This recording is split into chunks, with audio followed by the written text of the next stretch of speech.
Hi friends, welcome to Gandhi tips and craft channel. எல்லாரும் எப்படி இருக்கீங்க ஃப்ரெண்ட்ஸ்? நம்ம சேனலுக்கு நீங்கள் புதுசாக இருந்தீங்கன்னா நம்ம சேனலை பற்றி சின்னதாக ஒரு அறிமுகங்க.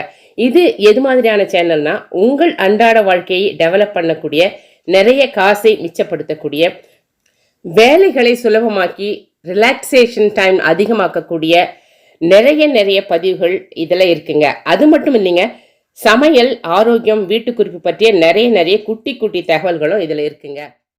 இன்னைக்கு வீடியோவில் வேண்டான்னு தூக்கி போடுற juice bottles, water bottles 250 mlலேருந்து 2 litre bottle வரைக்கும் எப்படி யூஸ் பண்ணுறதுன்னு பார்க்க போகிறோம். ஃபுட் பாக்ஸஸையும் வீணாக்காமல் நம்ம வந்து யூஸ் பண்ண போகிறோம். அது மட்டும் இல்லைங்க, இதுக்கு முன்னால் ஃபுட் பாக்ஸஸ், வாட்டர் பாட்டிலெல்லாம் எப்படிலாம் யூஸ் பண்ணுறதுன்னு சொல்லிட்டு ரீயூஸ் ஐடியா நிறையவே நான் போட்டிருக்கேன். போயிட்டு செக் பண்ணி பாருங்கள், ரொம்ப உபயோகமாக இருக்கும். இப்போ இந்த பாட்டிலில் இருக்க லேபிளெல்லாம் ரிமூவ் பண்ணிவிட்டு, ஏதாவது கம்பி இருந்தால் அடுப்பில் வச்சு காய வச்சுங்க. என்கிட்ட கம்பி இல்லை, அதனால் ஃபோர்க் வச்சு காய வச்சு நான் வந்து ஓட்டை போட்டிருக்கேங்க. இதே போல் 1/2 லிட்டர் பாட்டில்லையும் ஓட்டை போட்டுக்கலாம். கம்பியில் போகிறதுனா 2 ஓட்டை போட்டாவே போதுங்க. அடுத்ததாக ஒரு வேஸ்ட் கத்தியை சூடு பண்ணி பாட்டத்தில் ஒரு ஓட்டை போட்டு அந்த தொலை வழியாக கத்திரியை விட்டு கட் பண்ணால் ஈஸியாக பாட்டத்தை கட் பண்ணி வெளியில் எடுத்துடலாங்க. இந்த கல்சட்டியில் நான் செடி வைக்க போகிறேங்க. இந்த கல்சட்டி பாருங்கள், வீரல் விட்டுடுச்சு. இனிமேல் இது சமைக்கிறதுக்கு உதவாது. அதனால் இதில் கொஞ்சோண்டு அடியில் மண் போட்டுக்கிறேங்க. இவ்வளோ சின்ன சட்டியில் என்ன செடி வைக்க முடியும்னு பார்க்குறீங்களா? நிறைய வைக்கலாங்க. வெந்தயக்கீரை பயிரிடலாம், பொன்னாங்கண்ணி கீரை பயிரிடலாம், கொத்துமல்லி பயிரிடலாம். இன்றைக்கி நான் வந்து இது 3மே செய்ய போகிறது இல்லைங்க. இப்போ இந்த மாதிரி ஒரு கல்சட்டியில் இதை மாதிரி கொஞ்சம் அடியில் கொஞ்சம் மண் போட்டுக்கணுங்க. போட்டுட்டு இது 1/4 லிட்டர் ஜூஸ் பாட்டிலுங்க. இதை அதில் வச்சு ஃபுல்லாக மண் நிரப்பிக்கலாம்.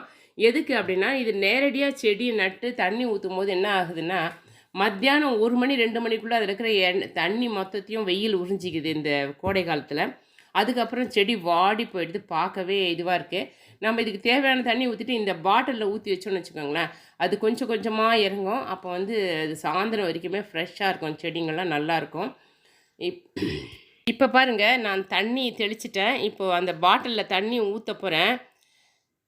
முதல்ல நம்ம ஊற்றினோடனே அது கொஞ்சம் வேகமாகவே இறங்க ஆரம்பிக்கும். ஒரு 2-3 நாள் அப்படியே விட்டுட்டோம் அப்படின்னாக்கா திரும்ப ஊற்றும் போது செட் ஆகிடும். அப்படி இல்லைன்னா கூட கொஞ்சோண்டு நம்ம இந்த மணலையே அப்படியே அதில் தூவிடலாம்.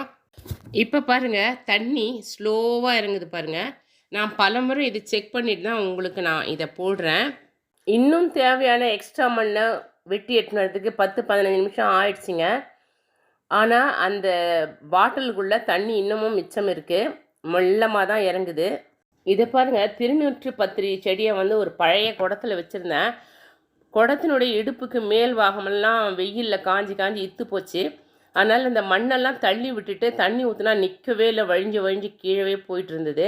இருக்கிறதே ஒரே செடி தான், அதனால் அது எடுக்கவும் முடியலை. அதனால தான் அது தண்ணி ஊற்றினா ஒரு 1/2 டம்ளர் தண்ணிக்கு மேலே நிற்க மாட்டேங்குது. நடுத்து சுற்றி மண்ணை பறிச்சிருப்பான்னு பார்த்தா வேரெல்லாம் வேறு வெளியே கிளம்பிடுச்சு.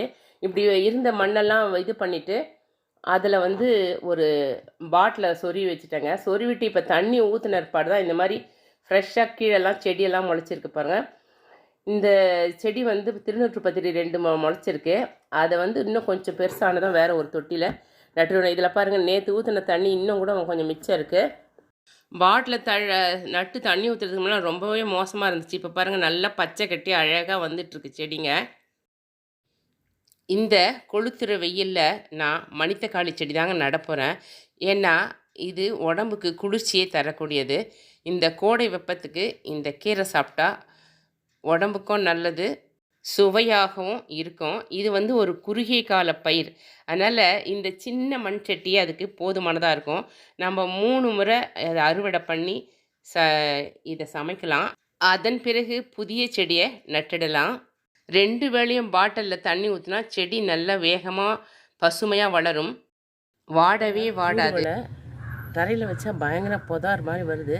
நம்மளுக்கு அந்த அளவுக்கு தேவையில்லை, ஃப்ரெஷ்ஷாக கொஞ்சம் கிடச்சா போகிறோம் அப்படின்னு வச்சேன். இது உடஞ்சி போச்சு, ரொம்ப பழசாயிடுச்சு. இப்போ வந்து இன்னொரு இது வந்து இது எடுத்திருக்கேன்.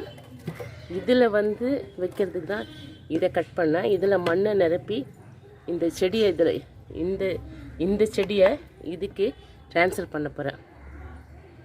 செடியை இந்த புதிய தொட்டிக்கு மாற்றிட்டேன். தண்ணியும் ஊற்றிருக்கேன். அது ஸ்லோவாக இறங்கின்னு இருக்கு. இதை பாருங்கள், ரோஜா செடி. இது வந்து ஒரு வாட்டர் கேன் இருக்குது இல்லைங்களா, நம்ம வீட்டிலலாம் வாட்டர் கேன் போடுறாங்க, அதில் தான் வச்சுருக்கேன். அப்போ இந்த ஐடியா இல்லை. அது மாதிரி ஏதாவது நீங்கள் செஞ்சிங்கன்னா இந்த 1 லிட்டர் பாட்டில் ரொம்ப யூஸ்ஃபுல்லாக இருக்கும். தரையில் வச்ச கருவேப்பிலைக்கு 4 பக்கமும் வாட்டர் பாட்டில் 1 லிட்டர் வைக்கலாம். இல்லைன்னா 2 லிட்டர் பாட்டிலாக இருந்தால் 2 இடையில நடுவில் வச்சு புதைச்சிட்டு தண்ணி ஊற்றலாம். அதுக்கு அந்தளவுக்கு ஆழம் பறிக்க முடியாது, முடிஞ்ச அளவுக்கு பறித்து வைக்கலாம் அப்படின்னு இருக்கேன். எனக்கு வந்து 2 லிட்டர் பாட்டில் கிடைக்க ஒவ்வொன்றுத்துக்கும் வைக்கணும் அப்படின்ட்டு தான் நான் நினைக்கிறேன். கொளுத்துற இந்த கோடை காலத்துக்கு இந்த டிப் ரொம்பவே உபயோகமாக இருக்குங்க. செடிங்கள்லாம் வாடாமல் செழிப்பாக வளர்கிறதுக்கு இது ரொம்ப யூஸ்ஃபுல்லாக இருக்கும். இது மார்ச் பூ. மார்ச் முடிஞ்சு ஏப்ரல் மாதம் தான் முதல் பூவே பூத்துருக்கு. இதுவும் ஒரு குடத்தில், உடஞ்ச குடத்தில் தான் வச்சுருந்தேன். இப்போ அதை எடுக்கவே முடியலை, அதனால் அப்படியே விட்டு வச்சுருக்கேன். வெங்காயம் மாதிரி தெரியுது பார்த்தீங்களா, அதுதான் அதனுடைய விதை. அடுத்த வருஷம் புது தொட்டியில் அதை மாற்றிடணும். உங்கள் வீட்டு கிச்சனில் இடம் ரொம்ப கம்மியாக இருக்கா? நிறைய பொருட்களை அடுக்கி வைக்கிறதுக்கு இடமே இல்லைன்னு கஷ்டப்படுறீங்களா? உங்களுக்காக தாங்க இந்த வீடியோ. இப்போ இதில் பாருங்கள், சுண்டக்காய் வத்தல், மிளகா வத்தல், அப்பளம், அப்பளப்பூ இருக்குங்க. இது ஒன்றுத்துக்கும் ஒரு தனியாக டப்பா போட்டோம் அப்படின்னா இடம் கண்டிப்பாக அடைக்கும். எடுத்து ஆளும் போதும் கஷ்டமாக இருக்கும். இது 4த்தையும் ஒரே டப்பாவில் அடக்கி வச்சா எப்படி இருக்கும்? அது எப்படின்னு பார்க்குறீங்க. எடுத்து ஆளும் போது ரொம்ப ஈஸியாக இருக்கணும்.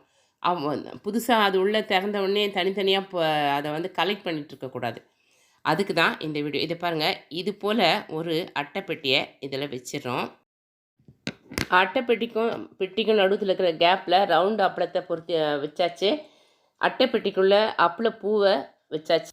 இப்போ ஒரு ஜூஸ் பாட்டில், ஒரு வாட்டர் பாட்டில் எடுத்து அந்த உயரத்துக்கு மார்க் பண்ணிக்கிறோம்.